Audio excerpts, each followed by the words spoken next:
आपका मेज़बान सुफियान अहमद और मैं इस टाइम रायविंड के एक इलाका में मौजूद हूँ जहाँ पर गुड़ तैयार किया जाता है। और यहाँ पे हमारे साथ एक भाई भी मौजूद है जो इस टाइम गुड़ तैयार करते हैं। आइए उनसे पूछते हैं कितनी मेहनत होती है।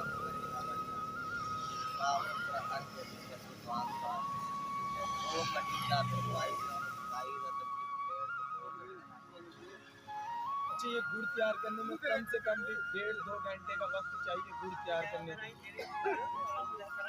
जी नाजरीन, भाई कह रहे हैं कि गुड़ तैयार करने में कम से कम भी 1.5-2 घंटा चाहिए और बहुत ही मेहनत की जाती है। पीछे वो मशीन लगी हुई है जिससे रो निकाला जाता है। जी हमारे साथ ये भाई मौजूद हैं जो इस टाइम यहाँ पे पकाई कर रहे हैं, आग नीचे लगा रहे हैं, इसके अंदर जो पकाई होगी। जी भाई अस्सलाम वालेकुम, क्या हाल है भाई, ठीक है? जी भाई कितनी देर पकाई करते हैं, कितनी देर इसमें आँच लगाते हैं आप?